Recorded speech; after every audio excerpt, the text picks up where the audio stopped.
Have you ever wondered how close you've come to danger without even realizing it?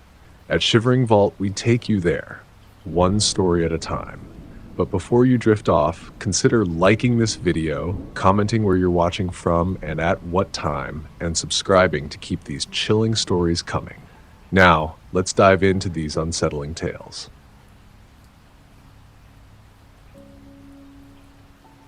It happened almost 2 years ago now, but I still can't shake the feeling of that night. My name's Alex, and I live in a quiet little suburban neighborhood tucked against the foothills of California. This happened in early April of 2023. The spring storms in California are unpredictable, but this one was something else.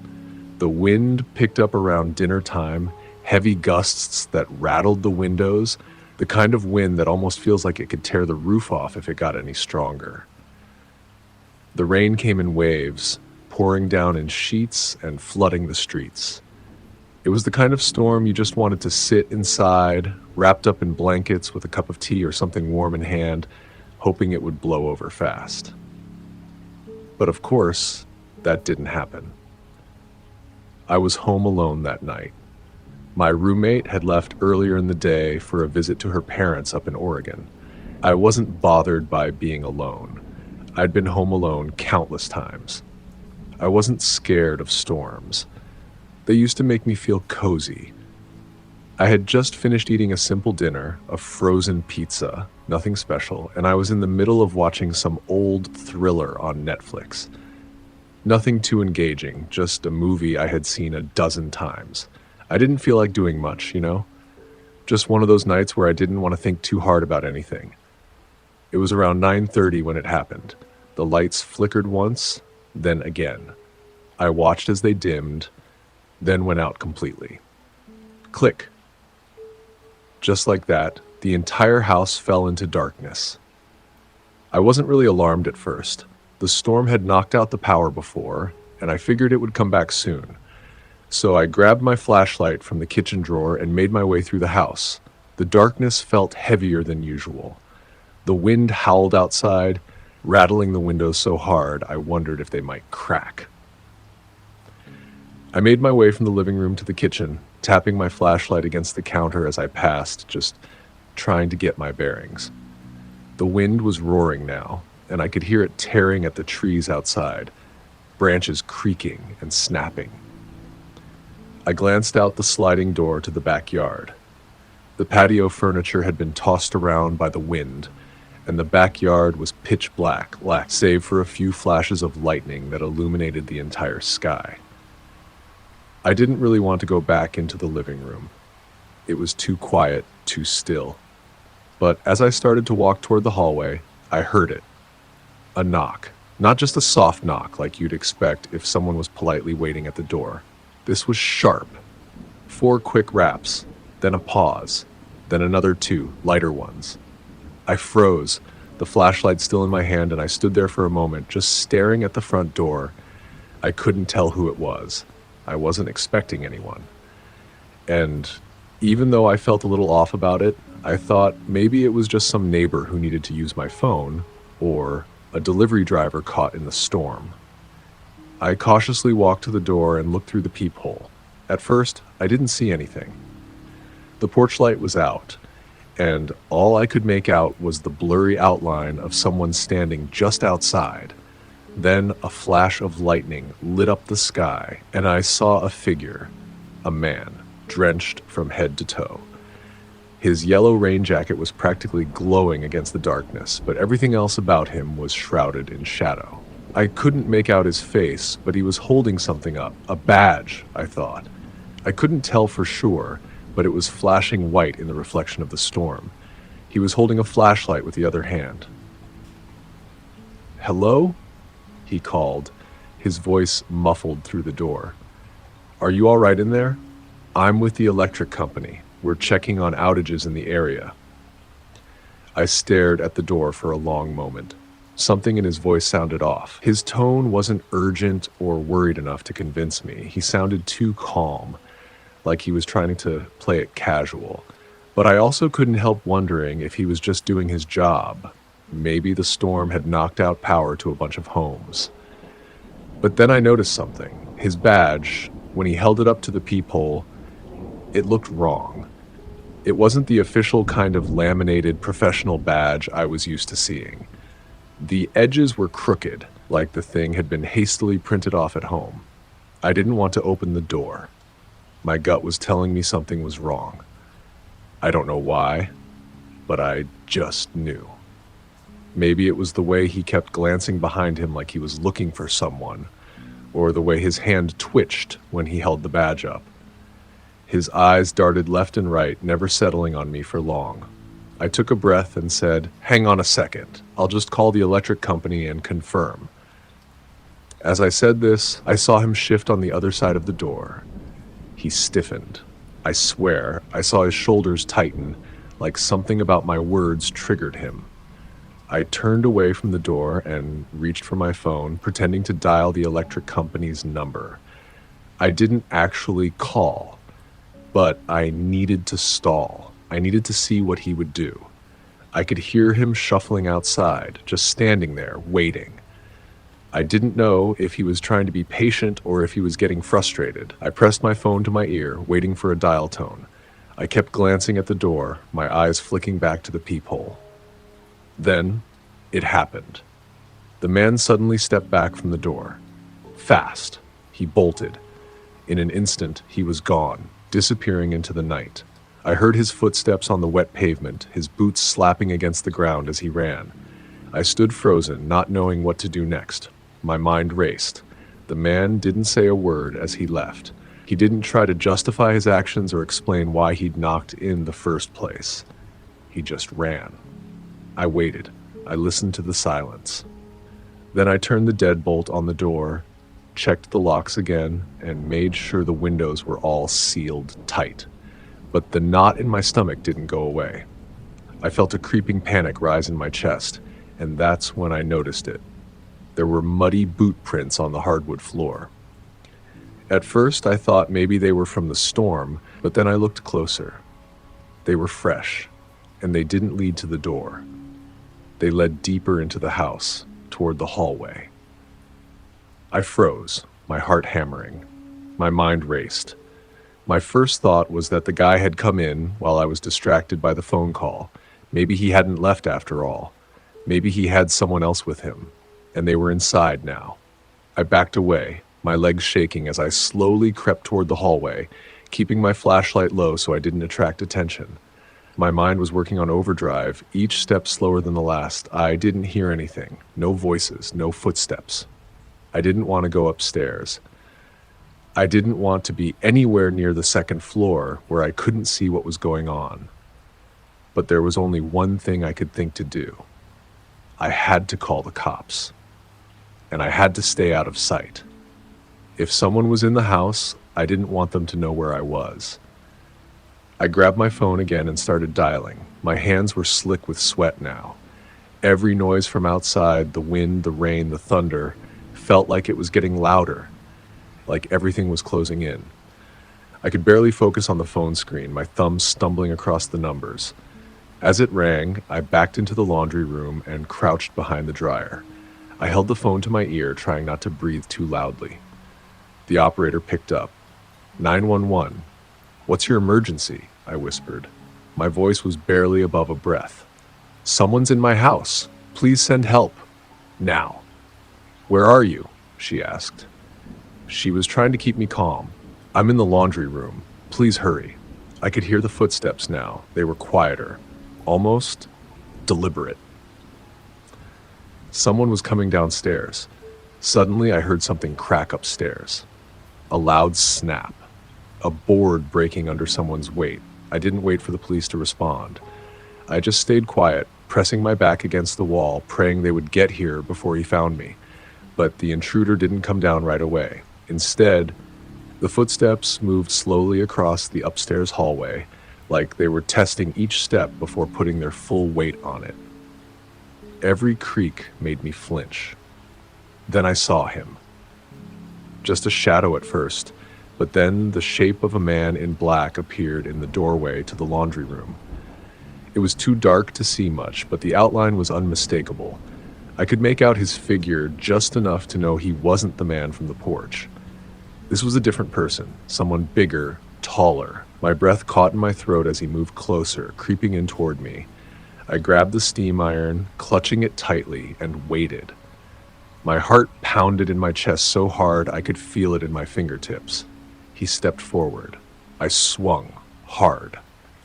The iron struck his temple, and he dropped to the ground like a rag doll.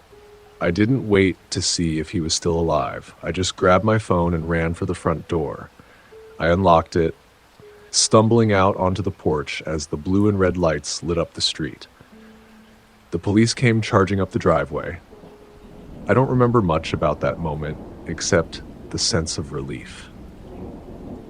Officers stormed the house, found the guy still lying unconscious in the laundry room, and called for backup. But they didn't stop there. They found the man from the porch too, hiding behind a car, 2 streets down, and in the coming hours, the authorities uncovered the truth. This wasn't just some random break-in. It was part of an organized ring targeting homes during spring storms, using the blackouts to cover their tracks. The man on the porch and the one inside were both part of a crew that hit several houses across the area that same week.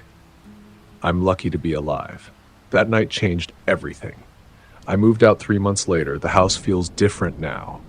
I don't even know if I could live there again, and I'll never, ever open my door to anyone, no matter how convincing they seem.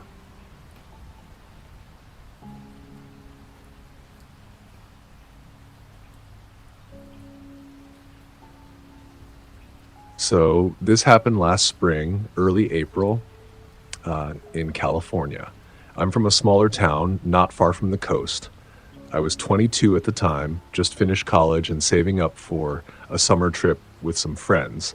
I didn't have a full-time gig yet, so I picked up a part-time delivery job through this local courier service. Not like Uber Eats or DoorDash. This was a smaller company that delivered parcels and random items for people who didn't want to deal with mailing stuff themselves. Most of the deliveries were chill, boring, even. Lots of regular suburbs, like planned communities with perfect lawns and that fake wood fencing that's always painted white.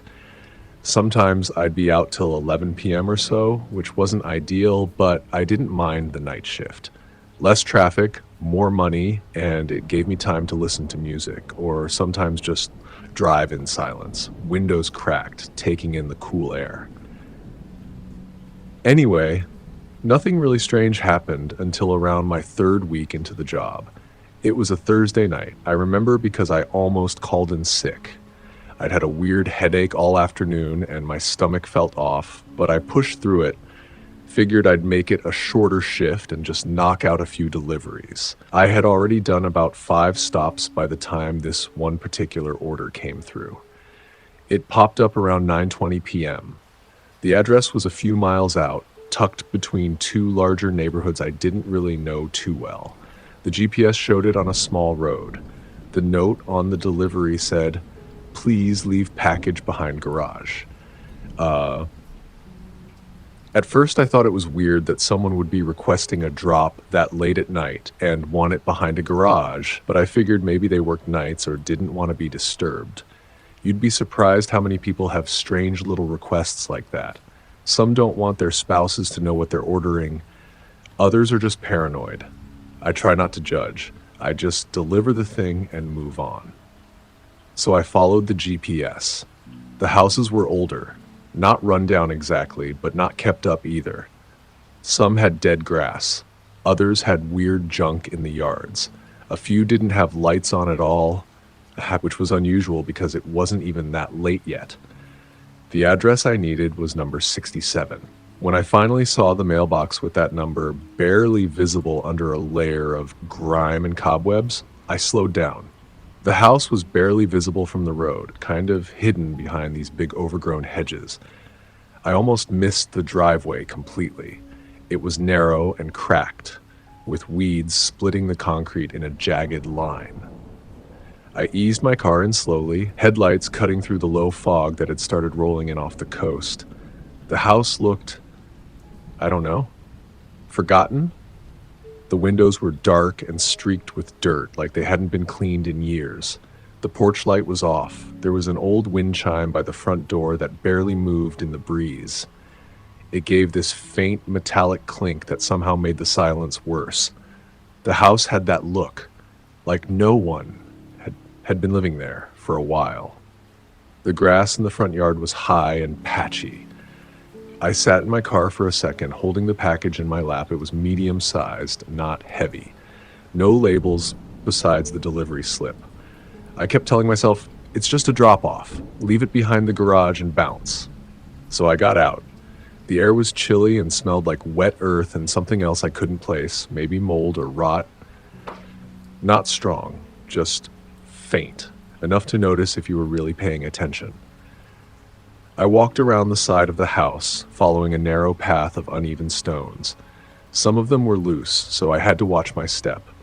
On my right was the wooden wall of the garage. On my left was a high fence. I couldn't see the backyard yet, just shadows and dim shapes.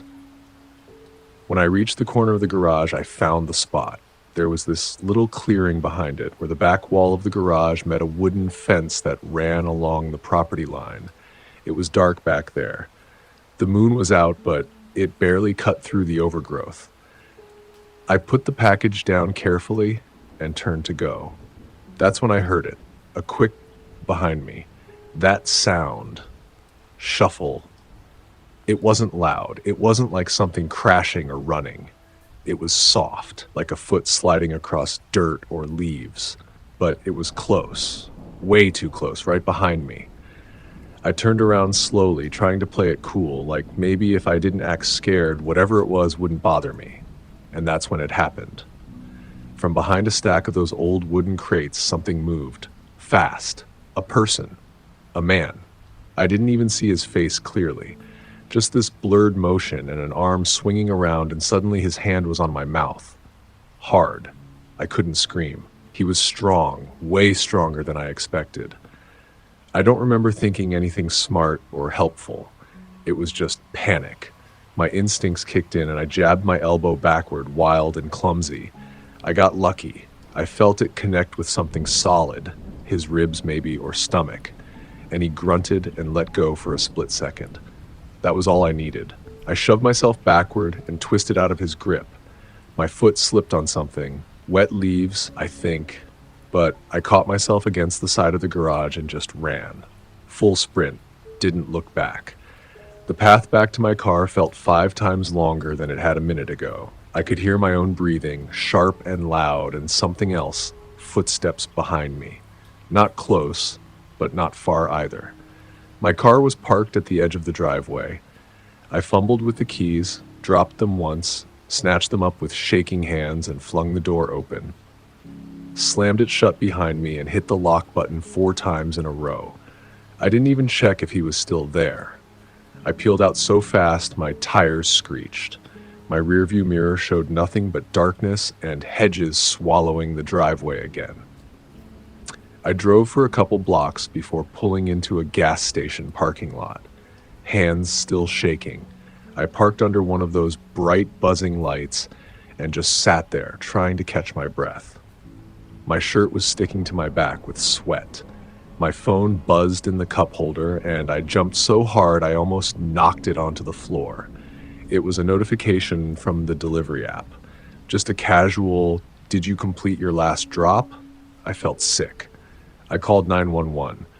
My voice cracked at first, and I had to start over twice before I could explain what happened. The dispatcher kept asking if I was okay, if I needed an ambulance, and I said no, I wasn't hurt, just shaken up. I gave them the address and told them everything, or at least everything I could remember. They told me to stay where I was. About 15 minutes later, a squad car rolled up. I talked to the officer, young guy, maybe early 30s, real calm. He asked if I could take them back to the house, and I really didn't want to, but I agreed. I followed them in my car this time, staying close behind. They checked the area behind the garage while I waited in the car with the engine running. Another officer showed up a few minutes later. I watched from the windshield as they shined their flashlights around the crates. One of them called the other over. I got out slowly. They waved me over, said I should see this. Behind the garage, behind the crates, there was trash like I remembered, but also other stuff, newer stuff. Fast food bags with receipts from 2 days ago, a blanket, a jug of water, wrappers, and tucked under one of the crates, duct tape, a roll of it. And next to that, zip ties, still sealed in plastic. There was no question now. Someone had been staying there. Squatting, maybe. The officers told me the house had been vacant for a while. Foreclosed, maybe. Records showed no one had been officially living there for months. But clearly someone had been using the property. They took the whole thing very seriously after seeing the supplies, said it matched some reports from another town not far away. Same type of thing, a delivery person lured to a remote house. I was told not to go back there. I didn't need convincing. After that night, I didn't go back to work. I called the courier service the next morning and told them I was done. A couple weeks passed. I kept an eye on the news and checked in with the cops once. They told me they were looking into it and that I'd be contacted if there were any developments. I kind of assumed it would fade away. But then I got a call. It was one of the officers from that night, Detective Ramirez. His tone was calm, but different this time. More serious. He asked if I could come down to the station. Said they had something I might want to know. I went the next morning.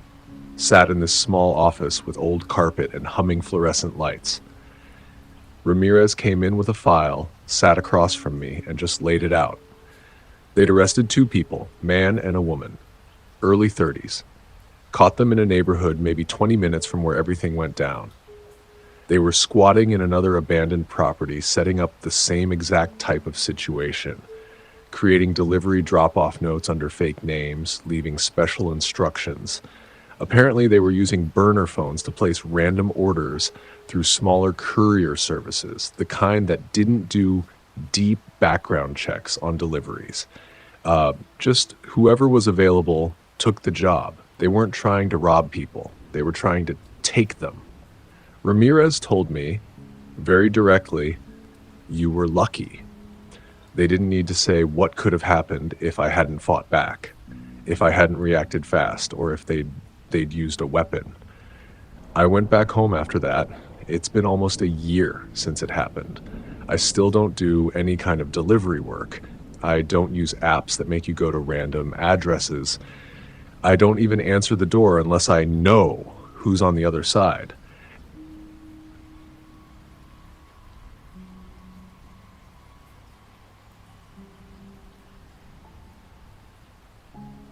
This happened about a year ago now. I was living alone at the time, still do.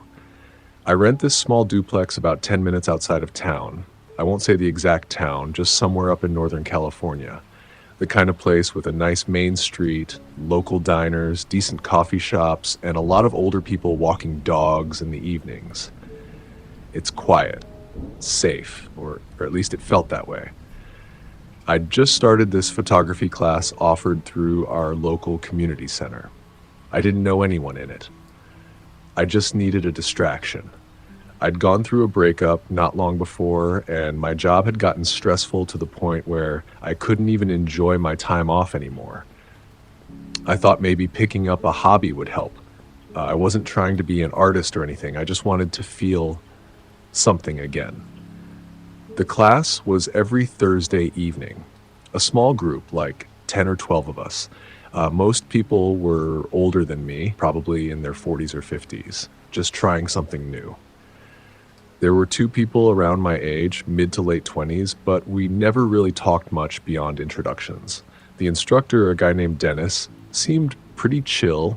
He had this slightly too earnest way of talking about light and shadows that I found kind of endearing.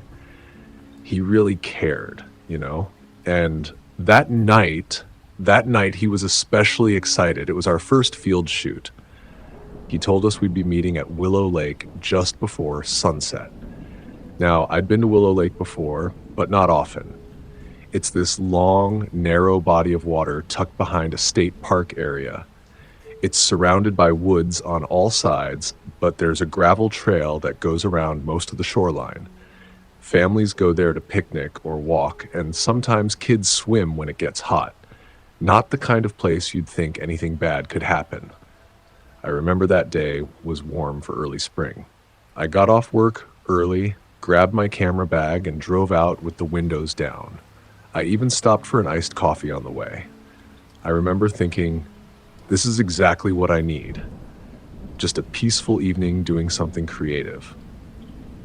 The golden hour lighting was already starting to peek through the trees by the time I parked. When I got there, some of the others were already gathered by the trailhead. People were chatting, smiling, pointing at the trees like tourists. I waved, and Dennis gave me a nod before launching into some talk about composing with natural light. I barely listened. I felt good for the first time in weeks. We broke off pretty quickly. Some people stayed near the benches and picnic tables, while others drifted toward the open shore. I didn't want to be around the group, not because of them. I've always been someone who thinks better when I'm alone. I figured I'd find my own little spot, get some shots of the water, the trees, maybe some ducks if I was lucky. So I kept walking past the main viewing areas, past the dock, and down this narrow little trail that split off to the right. I'd been down it once before, months ago, and remembered there was a really nice clearing that opened up to the lake. I had to duck under a low-hanging branch, and my camera bag kept catching on thorny brush, but it was quiet, peaceful. I could hear the wind pushing through the treetops above, the occasional splash of something in the water. Birds chirping. I set my bag down on a flat rock near the edge of the clearing and pulled out my camera. I spent a good 15 minutes trying to get this one shot. There was this weird angle where the sun hit the surface just right, and the reflection looked like it was on fire. I crouched low, adjusted the focus ring, took a few practice shots, checked my ISO, then adjusted again. I was so into it, I stopped paying attention to my surroundings. I didn't hear anything, not the crunch of footsteps behind me, not until it was too late. The first thing I felt was pressure, like someone shoved me, hard, right between the shoulder blades. I flew forward, fell onto my hands and knees, and the camera slammed into my chest as I hit the ground. I remember the sting of it and the weird coppery taste of blood from biting my lip. I tried to push up, confused as hell, but something grabbed at the strap around my neck and yanked. I felt it snap or unclip. I couldn't tell which. Then I saw feet. 2 pairs. Sneakers. Muddy. My brain didn't even register what was happening at first. I said something like, "What the?"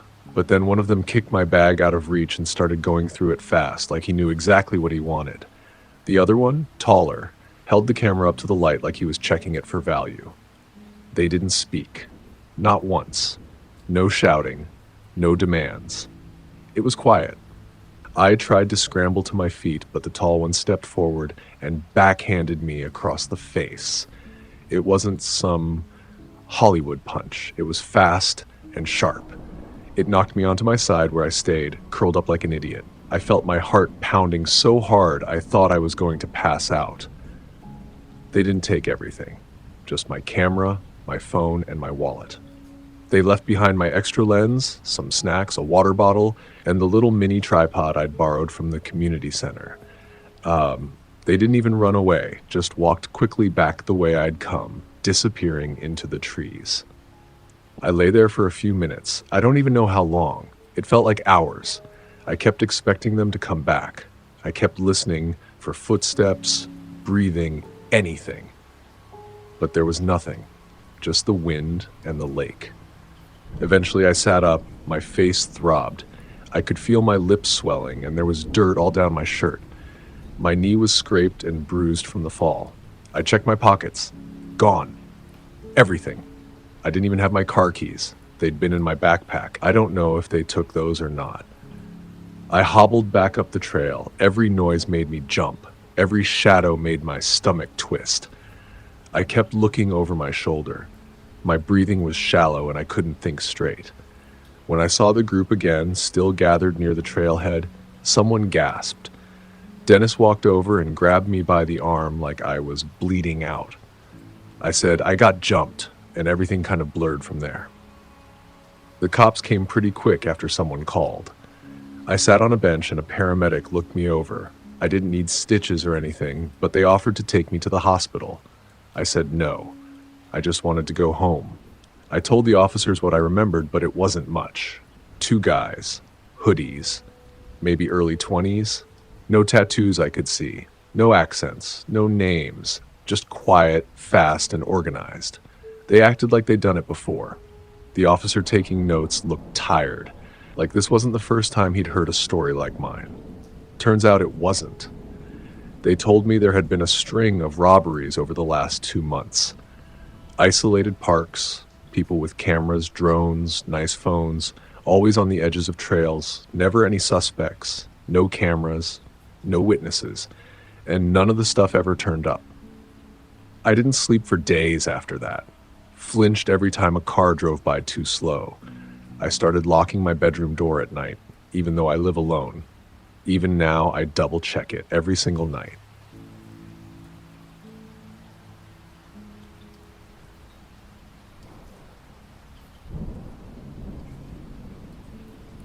It was spring break, April of 2022. I was attending a small community college in Northern California. Nothing fancy, just a regular commuter school a little outside Sacramento. I was living off campus at the time with my roommate, Sasha, in a rental house that was way too expensive for what it was. Kind of an older, quiet neighborhood, mostly students and some young families. Big trees, cracked sidewalks, dogs barking somewhere all the time. You get the idea. That day was supposed to be simple. I'd gone in to finish a group project with 2 classmates.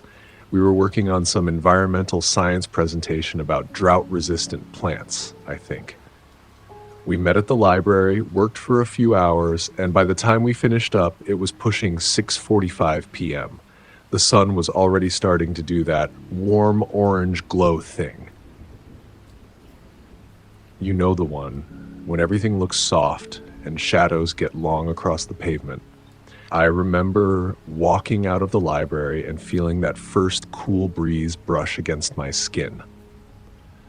I'd worn a hoodie because it had been warm earlier, but was supposed to cool off later. Usually my friend Rachel gives me rides home when we're on campus late, but she'd left earlier to go see her grandma or something, so I was on my own. I remember debating whether to order an Uber, but I was low on cash and figured the bus was the cheaper choice. The 84 line always took forever, but it'd get me close enough and I could walk the rest. So I walked down to the bus stop, which was maybe a 10-minute walk from campus. It's tucked behind a little neighborhood park, just past a strip of closed-down shops, like an old laundromat, a dry cleaner, and some vacant stores that probably used to be something before. There weren't many people around. A mom pushing a stroller across the street, some guy walking a tiny dog, and a couple of teenagers loitering near the 7-Eleven. The park was nearly empty. Just one guy shooting hoops alone on the far end of the court, and some squirrels chasing each other through the grass. The air smelled like blooming jasmine. Strong, sweet. There was a bush of it near the bench I sat on, and the scent was thick enough to make my nose tickle. I sat there and pulled out my phone, scrolling Instagram, checking messages. I texted Sasha to let her know I'd be home in about 40 minutes. She replied with a thumbs up emoji and a pic of her making boxed mac and cheese. I put in one earbud, not both, because even though the area seemed chill, I'd trained myself to always keep one ear open when I was alone in public. A safety habit. I started a podcast. One of those true crime ones where 2 hosts banter too much between horrifying cases, and zoned out, eyes flicking back and forth between my screen and the street. That's when the car pulled up. It was an older sedan, like early 2000s maybe. The kind of car you see everywhere but can never really describe. Dirty white paint with some peeling spots, dull headlights, and those weird plastic hubcaps that look like they're about to fall off. The engine rattled a bit as it rolled up, louder than it should have been for how slow it was going. I didn't look at the driver at first. Just assumed he was turning around or maybe parking, but he didn't park. He stopped right in front of the bus bench.